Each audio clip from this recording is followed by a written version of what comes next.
ঝামেলাটা হচ্ছে এই কারণেই, এটা যৌক্তিক হবে না। যদি ফেব্রুয়ারির মাঝামাঝি জাতীয় নির্বাচন হয় তো এটা তো বিরাট প্রস্তুতি। গণভোটও তো একটা বড় নির্বাচন, সারা দেশ মিলেই নির্বাচনটা হবে, গণভোটটি হবে। তাহলে এইটার প্রস্তুতি নেবে কখন, ওইটার প্রস্তুতি কখন নেবে? এর মধ্যে তো একটা সময়ের তো একটা ক্লাশ লেগে যাবে এই জায়গায়। তো এই ধরনের জেদাজেদির তো কোনো কারণ নেই। আপনার যদি একই টাকায়, আমি মানে যা সহজে বোঝার জন্য, একই খরচে যদি জাতীয় নির্বাচন এবং গণভোটটা হয়ে যায়, তাহলে বাড়তি খরচ এবং সময়ের যে মানে এই যে আঁটোসাঁটো যে বিষয়টি, যে সময় নেই, একেবারে কম সময়, কিন্তু তারপরেও এটা করতে হবে। তো এটা তো এক ধরনের, আমি মনে করি যে যেমন আমরা অনেকেই যেটা প্রাপ্য নয় সেটাও যখন চাই, তখন সেটাকে আমরা বলি মামার বাড়ির আবদারের মতো একটা বিষয়। যাই হোক, এটা সরকার সব কিছু মিলিয়ে, যেখানে রাষ্ট্রের অর্থ ব্যয় কম হবে, যেখানে প্রত্যেকেই এবং জনগণ যে ভোটে মানে একই সময়ে একই ভোটের, একই জাতীয় ভোটের সাথে গণভোটটাও তারা দিতে পারবে, সেই ক্ষেত্রে এটা অত্যন্ত সহজসাধ্য হবে, জনগণের জন্য খুবই সুবিধাজনক হবে।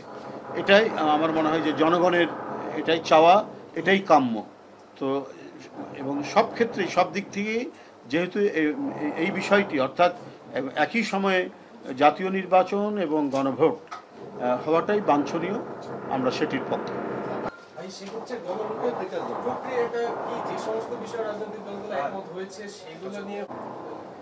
আপনারা তো গণভোটের বিষয়টি তো আপনারা শুনেছেন, যে বিষয়টি আসলে এটাও আরও মানে মানে হওয়া উচিত। মানে জুলাই সনদের মধ্যে বলা হয়েছে যে বিষয়টি, এটা আরও পরিষ্কার হওয়া উচিত যে স্পেসিফিক আমরা কোন কোন বিষয়ের উপরে গণভোটটি হবে। একটা হচ্ছে সমগ্র জুলাই সনদ, কিন্তু জুলাই সনদের কিছু বিষয় আছে, প্রায় 47টির মতো আমরা জানি, যেটা হচ্ছে সংবিধান সংশোধনের বিষয় আছে। আর সংবিধানের যদি কিছু মৌল বৈশিষ্ট্য আছে, সেটার পরিবর্তনের বিষয় আসলে গণভোট হয়। এখন যদি আমরা পার্লামেন্টারি পদ্ধতি থেকে প্রেসিডেন্সিয়াল পদ্ধতি যাই, কথার কথা বলছি, অথবা মানে প্রচলিত পদ্ধতির যে কোনো বিষয় আমরা যদি তার বাইরে আমরা গেলে পরে সেটা এমনি মোটা দাগে যেটা বলা যায় সেটার উপরে গণভোট হয়। তো এখানে যে গণভোটের যে কথাগুলো, যে বিষয়গুলো বলা হচ্ছে, সেটা আরও স্পেসিফিকভাবে হওয়া দরকার, যে সংবিধানের কোন কোন বিষয়গুলি সংশোধিত হওয়া দরকার এবং কোন কোন বিষয়ের সংবিধান সংশোধন আরও অন্যান্য বিষয় হতে পারে, কিন্তু প্রত্যেকটার ক্ষেত্রে গণভোট লাগে না। তো সেই বিষয়টি আরও পরিষ্কারভাবে উল্লেখ থাকা দরকার। এবং গণভোট যদি জুলাই সনদের জন্য যদি গণভোট যদি প্রয়োজন হয়, তো সেইটা গণভোট হতে পারে, তবে সেই গণভোটটি হবে নির্বাচনের দিন, অর্থাৎ জাতীয় সংসদের নির্বাচনের দিন। এটা তো সরকারকে তার উত্তর দিতে হবে। আমরা প্রথম থেকেই বলে এসেছি, আইনি প্রক্রিয়ায় যেটা উপযুক্ত মনে করবে সরকার, সেটা তারা ব্যবস্থা গ্রহণ করবেন। এবং এইটা আওয়ামী লীগ সচল থাকবে না নিষিদ্ধ থাকবে, তাদের যে কার্যক্রমে যে স্থগিত আছে, এটা কতদিন থাকবে না থাকবে, সম্পূর্ণ দায়িত্ব হচ্ছে সরকার। সরকার তার স্বীয় বিবেচনায় সেটা সিদ্ধান্ত নেবেন। এই কথা তো আমরা বারবার দলের পক্ষ থেকে বলেছি। তবে সাবজেক্ট টু যারা অপরাধ করেছেন, যাদের বিরুদ্ধে গণহত্যার অভিযোগ রয়েছে, তাদের বিষয়টা তো, এটা তো আমাদের দেশের প্রচলিত আইন এবং আন্তর্জাতিক মানবাধিকার যে আইন, সে আইন দিয়েই তো তার বিচার হচ্ছে। তো সেটাও যারা মানবাধিকার সংস্থা সেটাও দেখবেন। সেই বিচার প্রক্রিয়া, যেমন জাতিসংঘের যে মানবাধিকার যিনি প্রধান ভালকার টুর্ক, তিনি বলেছেন যে অবশ্যই তাদের বিচার হতে হবে। তাদের যে বিচারিক প্রক্রিয়াকে তিনি ধন্যবাদও জানিয়েছেন। এটা সর্বোচ্চ মানবাধিকার যে প্রতিষ্ঠান জাতিসংঘের, তিনি তো আবার এই কথা বলেছেন। তো সুতরাং যেটা আমি মনে করি যে সরকার যে প্রক্রিয়ায় বিচারটা করে যাচ্ছেন, আমার মনে সেটা যথার্থ আছে। আর আর যে 6টি মানবাধিকার সংস্থা আমি নিজেও দেখেছি, ওটা আওয়ামী লীগের কার্যক্রম নিয়ে। আর আওয়ামী লীগ যে স্থগিত দেশ থাকবে কি থাকবে না, এটার উপরে বলেছেন যে তাদের থাকতে দেওয়া উচিত। এটা সরকারের দায়িত্ব, সরকার কি বিবেচনা করবেন, সরকার সে পদক্ষেপ নেবে। আমরা নোয়াখালীতে বিএনপি জামাতের মধ্যে আগে এমন সংঘর্ষ, সেটি ছোট হোক আর বড় হোক, এটি কি আসলে কাম্য কিনা, এক। আর দ্বিতীয়ত হচ্ছে এটি কি সাধারণ মানুষের দোদুল্যমান যারা আছে, যে আমরা নির্বাচনে যাবো কিনা, ভোট কেন্দ্রে যাবো কিনা, তাদের মধ্যে একটা সংশয় সৃষ্টি করে না, এটা কোনো সংশয় থাকবে না। মানুষ প্রকৃতপক্ষেই একটা অবাধ সুষ্ঠু নির্বাচন, সেই নির্বাচনে অংশগ্রহণ করতে পারবে সামনের যে জাতীয় সংসদ নির্বাচন হবে। এই কারণে যারা সরকার তারা কোনো পার্টি না, একটি পার্টির অধীনে নির্বাচন হচ্ছে না। এই কারণে জনগণের মধ্যে একটা আস্থা তৈরি হয়েছে যে অন্তর্বর্তীকালীন সরকারের অন্তর্বর্তীকালীন যে সরকার তাদের অধীনে যে নির্বাচন, সেই নির্বাচন যেহেতু সরকার কোনো পার্টিজন নয়, অতএব সে সরকার সেই নির্বাচন অবাধ ও সুষ্ঠু হবে। তো সেই ক্ষেত্রে কোনো ধরনের ব্যত্যয় ঘটবে না এবং মানুষ স্বতঃস্ফূর্তভাবে সেই নির্বাচনে গিয়ে তারা ভোট দিবে। আর এই সমস্ত ছোটোখাটো যে বিষয়গুলি বিভিন্ন সময় হয়, এদেশে যে হয় না, উপমহাদেশেই এটা হয়। তো আমরা মনে হয় যে এইটা নিজ নিজ দল এই বিষয়টি ইয়ে করবে, তারা এতে দৃষ্টি দেবে। আমরা আমাদের দলের যারা নেতাকর্মীদেরকে আমরা যে কোনো উস্কানির মুখে শান্ত থাকতে বলেছি, তারা কোনো ধরনের ইতে যাবেন না। এবং অন্য যে রাজনৈতিক দল আপনি যাদের নাম বললেন, তাদেরকেও সেই দায়িত্বটি পালন করতে হবে। তারা যদি মনে করেন যে আমরা একেবারে সব পেয়ে গেছি এবং সব পেয়ে যাব, তো এই জিনিসটি করলে তাদের তাদের শুধু ভুলই হবে না, এটা আত্মঘাতী হবে তাদের মধ্যে। তো সুতরাং মানে আমার মনে হয় যে মানে আইনি প্রক্রিয়ায় যদি সবাই চলে, তাতে সবার জন্যই লাভ হবে আখেরে।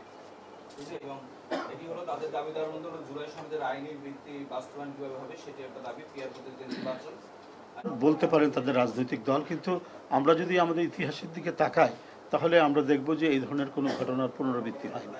কারণ জনমত এবং তৃণমূলের মানুষের যে মানে আকাঙ্ক্ষা, তৃণমূলের মানুষের যে সমর্থন, এটা যদি আপনারা একটা ক্রস সেকশন সার্ভে করেন, একটা যদি আপনারা দেখেন, তাহলেই আপনারা বুঝতে পারবেন।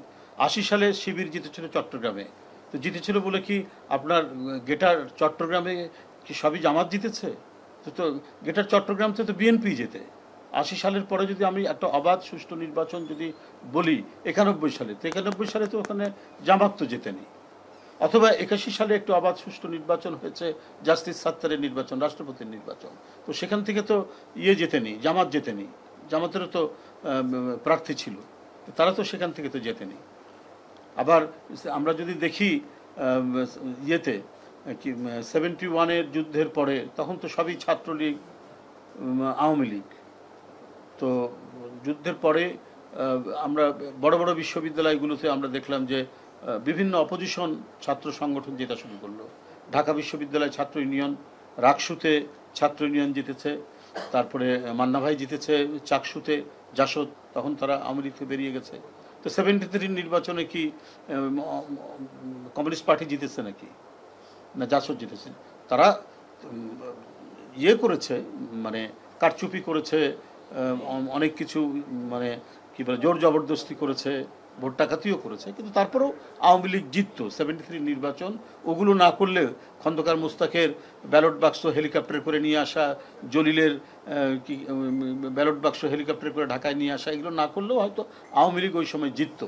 তো কিন্তু ঘটনা হচ্ছে যে শিক্ষা প্রতিষ্ঠানে জিতলেই যে জনগণ সেটা জিতে যাবে, এটার কোনো কারণ নেই। ভাই, আমরা বিভিন্ন মাধ্যমে শুনছি যে এই সপ্তাহের শেষে অথবা আগামী সপ্তাহের শুরুতেই বিএনপি তাদের প্রার্থীদের নামের তালিকা ঘোষণা করবে। এইটার কাজ কতদূর এগিয়েছে? কাজ চলছে, কাজ নানাভাবে চলছে, কিন্তু কবে, কখন, কোন তারিখে ঘোষণা করবে এইটা তো এখনো আলোচনা হয়নি। তো পত্রপত্রিকা এবং গণমাধ্যমে আপনার যে তালিকা দেখেন, ওটা ওই গণমাধ্যম বা ওদের নিজস্ব তালিকা, ওটা বিএনপির তালিকা না। যখন অফিসিয়ালি যখন বলা হবে যে এইটা হলো বিএনপির তালিকা, তখনই আপনারা সেটা বিশ্বাস করবেন, তাছাড়া অন্য কিছু বিশ্বাস করবেন। খুব তাড়াতাড়ি না, সেটা আমি বলতে পারবো না, তাড়াতাড়ি হবে। তারা বলছে যে জুলাই সনদের আইনি ভিত্তি দেওয়ার জন্য তারা একটা দাবিতে নামার, রাস্তায় নামার পরিকল্পনা করছে। এছাড়া তারা একটা প্রতীক পাওয়ার জন্য এই বিশেষ সামান্য বিষয় এটা নিয়ে রাস্তায় নামার জন্য সরকার দেখুন, এগুলো তো হচ্ছে একটা জিনিস হচ্ছে যে আমি আগেও বলেছি, আমরা তো গণতন্ত্রের জন্য লড়াই করেছি, আলাপ আলোচনা। গণতন্ত্র মানে হচ্ছে আলাপ আলোচনা, মানে জোর খাটানো না, প্রেশার দিতে হয়। সেটা হচ্ছে একবারে উপযুক্ত পয়েন্টগুলো উত্থাপন করে তারপরে সেখানে বিক্ষোভেরও সুযোগ আছে, সেখানে সব কিছুর সুযোগ আছে। কিন্তু পয়েন্ট অফ নো রিটার্ন কোনো বিষয়ে একটা রাষ্ট্রকে যদি ফাংশনাল করতে হয়, একটা রাষ্ট্রের যদি গণতান্ত্রিক বিকাশ আমরা চাই, তাহলে সেখানে পয়েন্ট অফ নো রিটার্নের কোনো জায়গা নাই, না হলে হবেই না, করবো না। এইটা আমার মনে হয় যে ঠিক না। আমার মনে হয় তাদের বোধোদয় হবে এবং সেটা তারা সুচিন্তিতভাবে সব কাজ করবে। আমি আগেই বলেছি যে জুলাই সনদের কিছু কিছু বিষয় আছে যেখানে সংবিধান সংশোধন করতে হবে, আবার কিছু বিষয় আছে সেটা হয়তো এক্সিকিউটিভ অর্ডারে বা প্রেসিডেন্সিয়াল অর্ডারে বা সাধারণ আইন প্রণয়ন করে করতে। সাধারণ আইন যদি প্রণয়নই যদি আপনি করেন তাহলে পার্লামেন্ট লাগবে, আর যদি পার্লামেন্ট ছাড়া যদি সাময়িকভাবে করেন তাহলে প্রেসিডেন্সিয়াল অর্ডার লাগবে। তো সেটা কোন কোন ক্ষেত্রে কি কি বিষয় এটা তো এখনও পরিষ্কার করেনি। মানে ওই কী বলে জুলাই সনদের যারা ঐক্যমত কমিশন যারা কাজ করছেন তারা এই ব্যাপারে তো এখনও কোনো কিছু পরিষ্কার করে বলেননি। শুধু আমরা এইটুকু জেনেছি যে এখানে অনেক বিষয়, প্রায় আমি যতটুকু জানি আমার মনে পড়ছে যে 47টার মতো আছে, পয়েন্টস আছে যেটা সংবিধান সংশোধন করতে হবে। তো যদি তাই হয় তাহলে এটা এখন কি করে সম্ভব? আইনি ভিত্তি কিভাবে দেবে? আইনি ভিত্তির একটা কমিটমেন্ট থাকতে হবে। যেই ক্ষমতায় আসুক সংবিধান সংশোধন করতে হলে যেহেতু সবাই স্বাক্ষর করছে, তাহলে ক্ষমতায় আসার পর এটা সংবিধান যেভাবে সংশোধন হয় পার্লামেন্টের 2/3 মেজরিটি দিয়ে সেভাবে তারা করবে। অন্যান্য যেগুলো যদি সাধারণ আইন যেটা অ্যাক্ট, পার্লামেন্টারি অ্যাক্টের মাধ্যমে যেটা করা দরকার সেটা এমনি সেটা তো হচ্ছে সিম্পল মেজরিটি দিয়ে সেটা করা সম্ভব, সেভাবে হবে। তো সেটার জন্য তো একটা স্কোপ থাকা দরকার। আর যদি প্রেসিডেন্সিয়াল অর্ডারে যদি করতে হয় তাহলে সেটার সেই কোন কোন বিষয় সেগুলো ঐক্যমত কমিশন এটা জানাক জনগণকে, জানানোর পরে তখন সেটা নিয়ে আলোচনা করা যাবে। সেখানে বিএনপির কী মত, তখন তারা সেই মতামত দেবেন। তো এটা যদি প্রথমেই চলে যায় স্ট্রিটে তাহলে মানুষরা কি জানবে? আমাদের মতো লেম্যানরা আমরা কিভাবে বুঝবো যে কোনটা কার কি দায়িত্ব? আপনি যদি সমস্ত আইন ভেঙে দিয়ে জবরদস্তিমূলকভাবে একটা জিনিস করা সেটা এক জিনিস, কিন্তু আপনার আইনি প্রক্রিয়া ঠিক রেখেই তো কাজটা করতে হবে। সাংবিধানিক প্রক্রিয়াটার ধারাটা ঠিক রাখতে হবে। আজকে অন্তর্বর্তীকালীন সরকারকেও একটা আইনি বৈধতার মধ্যে দিয়েই তো তাদেরকে কাজ করতে হচ্ছে। তো এটা যদি করতে হয় তাহলে এই জুলাই সনদের যে বিষয়গুলো আইনীকরণ করতে হবে, সংবিধান সংশোধন করলে এক ধরনের, তারপরে যদি পার্লামেন্টারি অ্যাক্টের মাধ্যমে করতে হয় তাও পার্লামেন্ট লাগবে, নির্বাচিত পার্লামেন্ট লাগবে।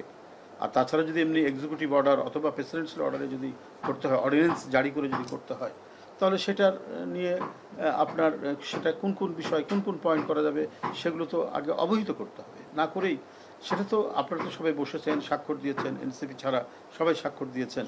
তো তাহলে সেগুলো আপনারাই বসে ঠিক করুন, রাস্তায় না আসে আপনারা একটা আলাপ আলোচনা করে সেটা ঠিক করলেই তো জনগণের মধ্যে আর কোনো সংশয় থাকবে না। জনগণকে মানে রাস্তার মধ্যে স্লোগান তুলে কার বিরুদ্ধে স্লোগান দেবেন? স্লোগান যে সরকারের মানে সবাই মিলেই তো বসানো হয়েছে।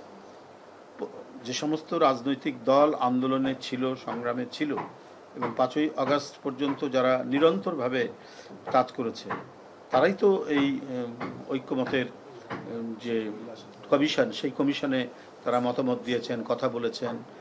যে কয়েকটি বামপন্থী রাজনৈতিক দল তারা করেন, তাদের মধ্যে কামাল হোসেন তিনিও গিয়েও স্বাক্ষর করেছেন। তো এত দূর যখন এগিয়েছে তো বাদ বাকিটা তো এগোতে তো আর কোনো অসুবিধা ছিল না।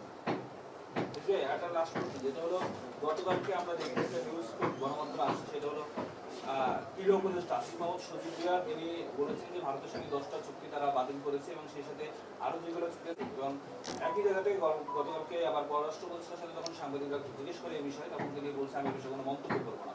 দুই উপদেষ্টার এমন মন্তব্য আসলে না, এটা তো একটা সরকারের মানে যে আর্টিকুলেশনটা নষ্ট হয়। মানে সরকার যখন একটা সিদ্ধান্ত নেবে প্রতিটি উপদেষ্টা একই সুরে কথা বলবে, তখনই না সেটা অত্যন্ত আর্টিকুলেট সরকার মানে এবং সেটা অত্যন্ত দক্ষ সরকার বলেই মানুষের কাছে বিবেচিত হবে। কিন্তু যদি ভিন্ন মত হয়, দুজনের যদি দুই রকম বক্তব্য হয়, তাহলে তো একটা কনফিউশন তৈরি হবে জনগণের মধ্যে, সংশয় তৈরি হবে যে তারা কে সঠিক বলছেন কে বেঠিক বলছেন। এটা নিয়ে তো অবশ্যই এক ধরনের সন্দেহ সংশয় তৈরি হবে। এইটাকে নিরসন করে আমার মনে হয় সরকারের বক্তব্য যে আপনারা 10টি পয়েন্ট যদি বাতিল করেন সেই পয়েন্টগুলো কি কি, তাহলে সেটা প্রত্যেকটারই উপদেষ্টার মানে এই বিষয়ে একমত হইতে তারা করেছেন, তাই না? যদি করেই থাকেন তাহলে তো উপদেষ্টা পরিষদ তারা কোথাও বসে আলাপ করেই তো এটা করেছে, তারা তো জানার কথা। তো সেটা যদি না করেন তাহলে দ্বিমত দুই ধরনের হচ্ছে কেন? তো সেটা পরিষ্কার করতে হবে গভর্নমেন্টকে, অন্তর্বর্তীকালীন সরকারকেই সেটা পরিষ্কার করে জনগণকে জানাতে হবে।